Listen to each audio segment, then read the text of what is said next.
There are two major issues I want to explore with my guests. One is his take and political perspective on what's been going on in Rivers State, as well as the proposal for parliamentary and regional government, which is being one of those at the vanguard. He joins us from our Abuja studio. He's a member representing Idiaton North and South Federal Constituency, Honorable Ugochinyere.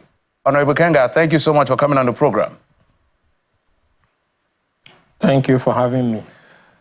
All right, so I know that the G60, let's begin because I heard one argument sometime about G60, whether you're really up to 60 or not. Maybe you clarify that. I know you lead the G60 and you've been at the vanguard of a couple of issues of national interest, but are you up to 60? I think now we're more than 60. Okay. I just needed to put that on the record. Now, let's begin with you've been seeing what's been playing out across the policy, both North and South, but because you're a member of the People's Democratic Party, we'll stay focused with what is going on in Rivers State, the political angle for you. We've observed as well that since this incident started, this face-off between the governor and his predecessor, or godfather as it is, not much in terms of the state leadership of the party. We've seen some level of, defense or them speaking up, or maybe in favor of the governor and all of that, or anyone they want to speak in favor of. I think the first time we saw the PDP in the state was the issue that has to do with them being joined in a particular suit that was brought before the court. So what's your assessment of how the state party, the party at the state level, and maybe at the federal level, is internalizing, intervening in this particular crisis in Rivers State? To be frank with you, this is one of the painful moments our intra-party democracy is going through. And without missing word, our party leadership at the national and at the state level have been highly compromised as it has to do with Rivers. You have a party leadership that have refused to step forward to condemn the key actors who have made this situation very difficult for our party and wants to steal the mandate of the party. You have a party leadership that deliberately, despite the alarm that was raised, appointed caretaker committee for our party in Rivers, led by members of APC. If you remember, I raised this issue. They said they were going to step it down at the NEC meeting. In the middle of the night, they came up and said they have an expert order, which none of us have seen, and went ahead and published these people as officers of our party. So when you ask me, why is it that much is not coming from the PDP? I will ask you, which PDP? Because the people that are there are not members of PDP, and that is why they cannot stand up to defend the interests of our party. We have a party leadership that is unable to know where to draw a line between their personal affiliation with one of the key actors in this whole crisis, which is the FCT minister, and the interests of our party. You are even aware that they were supposed to conduct the election to bring a substantive chairman by August. But while we are sleeping, they have issued another notice that until September. So deliberately, they don't want the party to move forward. They want to destroy the party. Let me tell you, even today, if you remember, during the days of Aswaju, just with AC to ACN, he led a strong opposition movement that crystallized to a mega alliance that defeated our party. But now you have some of our governors and our party national leadership. They don't even want to mention the name Fobara with their mouth because they are so scared. Maybe the FCT minister will not be happy with them. Normally, governors elected on the platform of opposition party are supposed to have stormed Rivers in solidarity with our party. But they don't care because they're elevating some of their personal affiliation above the interest of survival of opposition in the country. So this whole thing to me is a joke. The party is not doing anything, not to even say they are doing much or not. They are not doing anything in terms of speaking with strong voice, in terms of coming forward to insist. In short, as a matter of fact, as we are aware, you saw our party going to the low level of filing an application in court to even say that those who have left our party are still members of our party so that they can help them get legitimacy to remove our party in office in Rivers. It's so painful. And it's so painful that these are the same people that have swore to affidavit. Thank God I even came with it to this your studio. They swore to affidavit in court that on December 11, 2023, that they have left the People's Democratic Party to join APC. But our own party, in their own affidavit, is saying they have not left so that they can get a court order that will help them to remove Fubara from office. So this whole thing is a joke and is a low level for opposition politics in Nigeria. Never in the history of opposition politics anywhere in Africa can a political party abandon its own vision, abandon its own agenda in pursuit of interest that is personal and cannot help to the growth of democracy. But do you think that they should take sides with the governor, or they should intervene in the issue of the party itself? The FCT minister, as we speak, although he's serving under the APC administration, he's still a member of the PDP.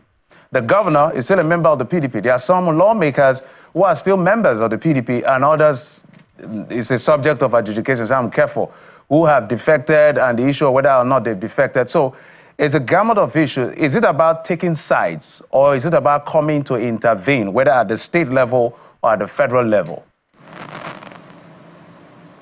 There's no need for any intervention here. First of all, you have elected members of your party, 27 of them, who got up one morning without any division in your party, say they are no longer members of your party, and claim that because there are discussion for merger between NNPP and Labour Party, they have left.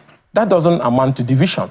And then they moved into another party, changed all the laws. They were amending laws that will make sure your party does not survive in Rivers, including making an attempt to impeach your governor. There will be no intervention. The line has been clearly drawn on this particular matter. Then you have a member of your party, a former governor, who has benefited immensely from the party as a local government chairman, as a chief of staff, as a minister, as a governor. The party gave him enormous platform to reach the height he is today. But he decides to work for the ruling party that doesn't want your own party to survive, and then boldly goes publicly to say that his commitment is to ensure that your political party, the PDP, does not come anywhere near winning any presidential election till after 2027. So there cannot be any intervention. They are no longer members of the party. They have declared war on the party. They are committed to destroying the party. So what you do is to protect what you have. But because you are in bed with him, you don't want to even protect your party. You just want the party to be dead. You don't want the party to move forward so that they can execute the assignment they have been given. So there's no need for any intervention here, because they have clearly said they don't want the party to win. They don't want the party to survive beyond 2027. So what are you intervening? It's on video. I watched it on your TV during their Thanksgiving or reception in Rivers. They said it clearly. So it is now left for the national leadership of the party to say, no, this is not what this party was set up to do. Because you are not aligning with the vision of the party, because you don't want the party to win the election, which is one of the functions of political party, and because you don't want the party to be a strong opposition party, give way. But our own political party is even giving them the legal backing and giving them the enabling environment for them to continue the anti-party activity, to the extent of filing cases in court to aid them. So we don't have a party leadership. We just have, people that APC have imposed on us and want to continue to impose on us with the sole aim of ensuring that we don't go anywhere beyond the place where we are today. So before we get to other issues, what do you think should be the right, for instance, if you're given the opportunity to say, what are the 1, 2, 3 steps that should be taken to protect your party, what would they be? First of all, I said our governor needs to stop sleeping. If you watch my statement today, it was very clear that while the opposition bases in Kano and Rivers is under attack, some of the leaders of our party are drinking champagne with those who want to kill the party. That our governors must behave like governors of 99, governors of 2007, and step forward and provide leadership and stop hobnobbing with those who doesn't want us to survive, including the leaders of the party. Speak up, stand up, show solidarity in support of the opposition movement in the country. And as a matter of fact, the national chairman needs to give way for the North Central to assume their rightful position as spelled out in our party constitution, so that the process of reforming and rebuilding and reconciling and uniting can commence in the party. And also, more importantly, that what needs to be done is that the federal government needs to understand that these things that are happening, these people that are claiming to be working for the federal government are actually pushing their political interests. They are fighting for political survival, whether in Kano, whether in Rivers. They are not working for Tinubu. And that let's not have a repeat of the crisis of the 60s and the 1983, where the Federal High Court and the police were used by those who are close to federal government then, and that led to serious constitutional crisis that even led to collapse of democracy. That let's not have a repeat of that. Let the federal government be able to call these people to order, because they're on a mission that is personal, it has nothing to do with the federal government. So I got a release from the caucus of the People's Democratic Party in Rivers State, and they are not happy with you, apparently, from what I see. They consider you that more like you're meddling in the affairs of the state that is not, your state, Imo State. They say your state has myriads of issues in terms of your political party and you're not paying attention to it. They say you've thrown caution, decorum, and responsible conduct expected of your high office to the wind. What's your response to this?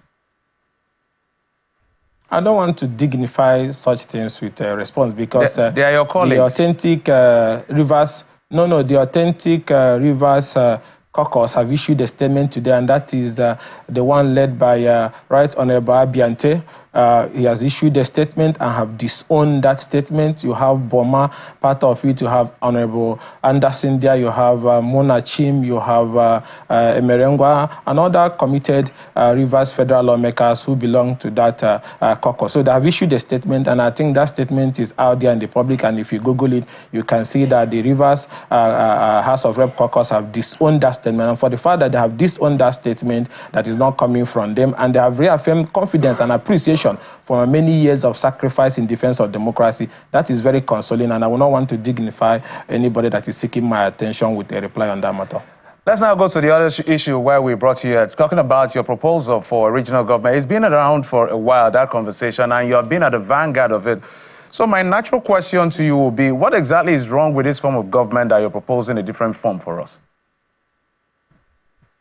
What the form we're proposing is very simple. Is a 6-year single-term presidency that will rotate between North and South, and also all elections in one day. And the reason is very simple.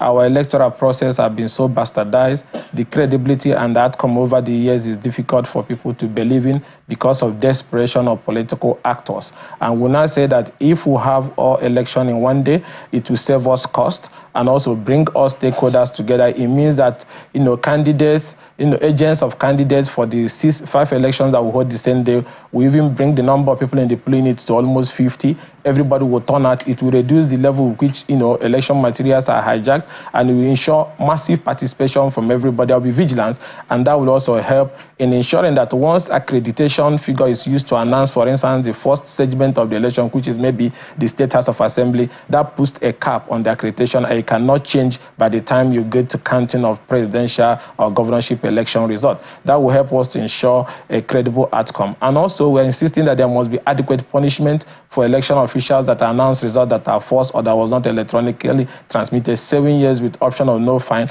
that there must be serious consequences to help to discourage them.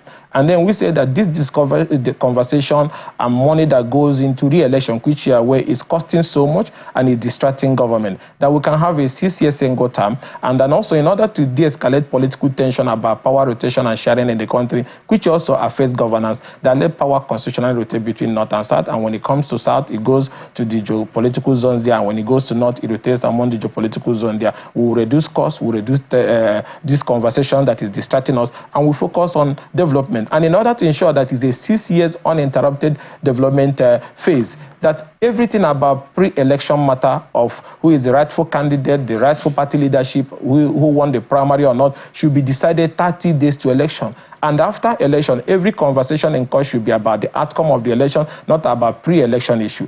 And issues about post-election litigations should be decided before swearing in the person into office, so he doesn't get into office and start using government money and resources to try to remain in office. By so doing, it means that once you win the election, from the day you are sworn in, you have 6 uninterrupted year to govern, and at the same time maintaining political stability and removing distraction. And that there should be office of 2 vice presidents. The reason is this: to avoid a repeat of what happened during the time of death of Yar'Adua and Jonathan, that in the case that the president dies or is impeached or removed, the second vice president, who is the succession vice president, will be sworn, even if it's a day to the expiration of their tenure, to complete what is remaining of that tenure without recontesting. And in order to reduce the cost of running government, that vice president will be a minister. So once you have vice president succession from Abia, for instance, there will be no minister from that state. You will be the minister from that state, just like a crown prince waiting to assume office as president in the event of impeachment, incapacitation, or removal. With that, we can save costs, we'll ensure inclusivity of everybody in the political process, clean up the electoral process, and move to development issue, which is the most important thing that Nigeria should be discussing now. Do you think, now, perhaps you're talking about regional government, if I understand you very well. Do you think that... No, it's not regional. It's not regional. It's not regional. It's still presidential. But the rotation is to ensure inclusiveness and stability. Yes. Do you think that's really our problem as a country, or the issue of good governance should be what we should be driving at? Well, this is not all the issues affecting Nigeria, but the conversation has to start somewhere in terms of political restructuring and reforming of the system of government. You cannot even have conversation about government and development without a credible electoral process that throws up leaders who have the capacity to bring those developments you are looking for. That the leadership recruitment process, how people emerge to be leaders, and how they continue to maintain that political power is also important in helping development. Look at what is happening all over the country. Development conversation is not much. It's about politics, left and center. We feel that if we bring in political stability, if we bring in inclusion and so on and so forth, maybe we can grow past these political distractions and focus on governance and restore the will of the people to choose. And that once that will is restored, leaders may start behaving more responsible as they are doing, very responsible more than they are doing now. So there's a lot of problem that is affecting the country, huge problems. But we have to start somewhere from having this conversation. That is why our reform is not just about political reforms. We have economic reforms, social reforms, and other reforms that we're going to take. It's about 50 amendment proposal. We just released 6. In the coming weeks, we are going to release the other ones to understand that it's a multi-faceted approach to solving our problem. It's just our contribution. There's other is not like something that must be done the way we want, but we just want to bring up conversation that it is high time we restructure not just the political leadership level, the economic and so on and so forth to be able to move forward, including issues of local government administration, which if we're done, will help to engineer accelerated development at the rural areas and help to increase economic growth. I'm going to come to that issue of local government in just a moment, which has been the issue in Rivers State and some other places as well. You heard what happened in Ondo, where the LCDA was nullified by a court for not being constitutional, null and void and all of that. But in the House, from the conversations you're having as a member of the House, what feelers are you getting in terms of support for this particular piece of legislation you are trying to propose? Well, we've been able to reach a lot of our colleagues, and the conversation has been positive. And we're doing this ahead of the second reading, which is critical to the survival of this proposal. And we believe that our colleagues also agree that the need for us to find a way to build stability in the system. We're hoping and praying that our colleagues will help us see this through. Now, let me ask that question of local government before I delve into other issues, which has been a bone of contention. And we've constantly repeated the fact that there's no provision for caretaker committee or any form of administration in that matter as far as the Section 7, subsection 1 of the 1999 Constitution as amended is concerned. But the law also gives states the power to guarantee the establishment of elected, democratically elected officials. But we've seen states creating all forms of systems to have people at the local level. In going forward and amending the Constitution, don't you think it's time for the Constitution, which is our ground norm, to be very specific and emphatic about how local government administration should be managed without prejudice to the case in court between the federal government and the states?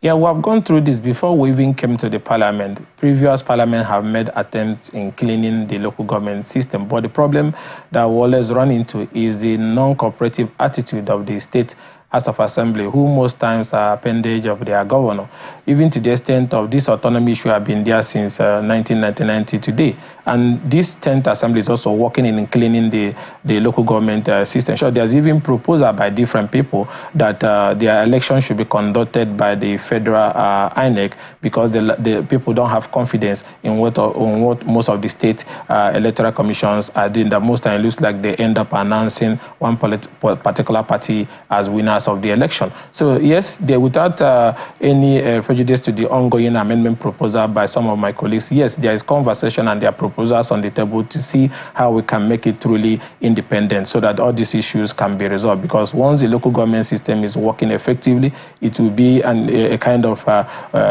engine room to accelerate economic growth that will help Nigerian economy and employment problems to be solved. That conversation is on, and then but at the same time, while we are looking for that solution, that cannot also, like the Rivers raise, give room for House of Assembly or anybody to sit down and then look at the tenure of elected local government chairmen that have expired and then give them tenure extension. Such a thing is unknown to any democratic state because tenure limit is something that is sacrosanct, and somebody cannot be elected for 3-year tenure and then in the midnight of expiration of his tenure, you run into 2-bedroom in Emoha and change the local government law and say the person can remain in office forever. I think also that is the same thing with the caretaker you are commending. In short, to allow that one, that is worst because it means that a state assembly can pass a resolution and extend the tenure of the governor forever, and the National Assembly can also extend the tenure of a president forever. So such a thing should be discouraged in any democratic setting. And even the issue of the rivers you're talking about, the state is have announced its plan to conduct election. But this political crisis and the confusion thrown into that system and multiple litigations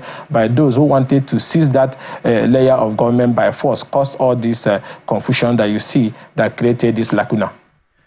Well, I can't wind down the conversation with you without trying to, it's 25 years since the National Assembly was formed in 1999. So I'm going to do two-part assessment within the short time we have. For you, 25 years, what has been the highlight? And 1 year under President Bola Tinubu, what has been the highlight as well as the low point in both scenarios? Well, democratically, you cannot have a functional democratic system without a parliament. As a matter of fact, the history of parliament system from the time of the French Revolution in about 1776 or thereabout have been about people, a platform for the people and a platform for the people to engage and be able to ensure that their commonwealth is well protected and their interest is also well protected. In short, any democracy without a parliament is not a democratic system at all. So 25 years, they have played roles that were also helpful, and at the same time there are some shortfalls that also needs to be worked upon, and that shortfall was also caused by the electoral system that has not been very effective, that have seen people who may not share those strong commitment to get democracy to work perfectly were being elected into parliament in the past. So strongly I believe, yes, things have not fared very well, but going forward things can also improve. And 1 year under the present regime, one of the big things we have enjoyed in the parliament today is unity and stability. Members were able to come together to understand that Nigeria is facing a critical moment and it's time for joint effort for us to put our individual differences aside across. Even if you watch, you have high number of opposition people, but then I said, okay, let's constructively criticize, but let's support government to be able to pull Nigeria out of the challenging economic problems we have today and be able to make life better for our people. So in terms of stability, in terms of harmonious working relationship, and in terms of effective legislation, we have done that to help government to be able to move forward. But there's still a lot that needs to be done. Absolutely. Honorable Justin, in about 1 minute, a straight question. Nigerians will be looking forward to a day when the National Assembly will begin to debate issues around how to reduce the cost of governance, beginning with the National Assembly. We saw the budget presented by the President of the National Assembly as well as other institutions of government. The National Assembly increased that budget, and Nigerians were screaming. Nobody seemed to listen. And I've had conversations with lawmakers like you, and most of them defending the position of the National Assembly as an institution. But to Nigerians, sometimes it feels like the lawmakers are divided on other political issues, but when it comes to certain things that are like the largesse, like the cars and increase of budget, everybody keeps none. That's the perception. How does the National Assembly intend to manage this to win back the interest of the people and the confidence of the people? Because that's the perception. Well, I have to be honest with you. This conversation had been here before we came, and it's a conversation that is worth to be handled. And that is why if you look at the 10th House of Rep legislative agenda of the Tajuddin Abbas and Benjamin Kale leadership, one of the key things we agreed that we're going to do, especially during this constitution amendment process, is about reducing the cost of running government. Proposals are now on the table, and I can assure you that you should give us that confidence, you should give us that trust that this 10th Assembly will do something remarkable in terms of reducing the cost of running government across all board, not just in parliament, in executive and judiciary.